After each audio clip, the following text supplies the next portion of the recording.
সকালবেলা বিছানা থেকে ওঠার আগেই মাথায় চিন্তা হচ্ছে আজকে কি রান্না করব, কি দিয়ে ভাত খাবো। প্রতিদিন রুটিন করে এই একটা চিন্তায় মাথায় ঘুরপাক খায় যে কি রান্না হবে, কি খাওয়া হবে।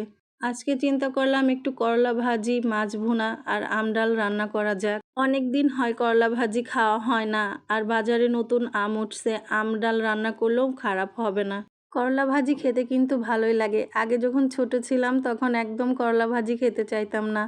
মা যখন বাসায় করলা রান্না করতো সারাক্ষণ কান্না করতাম যে এই তিতা দিয়ে কিভাবে ভাত খাবো। আর আমার মাও ছিল নাছোড়বান্দা, যেভাবে হোক সে করলা ভাজি দিয়েই ভাত খাওয়াবে। আগে যখন ছোট ছিলাম তখন বায়না ধরতাম এটা খাবো না, ওটা খাবো না, এটা ভালো লাগছে না। আর এখন বড় হইছি, বড় থেকে মেয়ের মা হয়ে গেছি, এখন সব কিছুই খেতে ভালো লাগে। ছোটবেলায় যেটা বেড়ে খাওয়াতে পারতো না, আর সেটা এখন মুখে ভালো লাগে। ওই যে কথায় আছে না, মেয়ে থেকে মেয়ের মা হয়ে গেছি, এখন করলাও মুখে তিতা লাগে না। শুধু কি করলা ভাজি দিয়ে ভাত খাওয়া যাবে? করলা ভাজির সাথে আমি একটু আম ডাল রান্না করে নিলাম।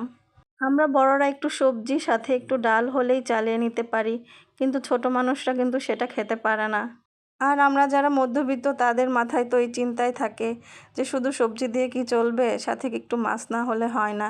আর ঘরে যাদের ছোট বাচ্চা আছে তাদের তো সবসময় এই চিন্তায় ঘুরে যে বাচ্চাগুলোকে কি দিয়ে ভাত খাওয়াবো।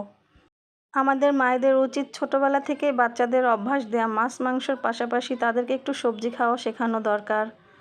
আমি কিন্তু সবসময় চেষ্টা করি আমার মেয়েকে মাছ মাংসের পাশাপাশি একটু হলেও সবজি খাওয়াতে। বাচ্চাও আমার খুবই নাছোড়বান্দা, সে একদমই মাছ মাংস খেতে চায় না। আর আমিও আমার মায়ের মতনই নাছোড়বান্দা, আমিও চাই আমার মেয়ে একটু হলেও সবজি খাক। তাই মাছ মাংসর পাশাপাশি আমিও চেষ্টা করি আমার মেয়েকে সবজি খাওয়াতে।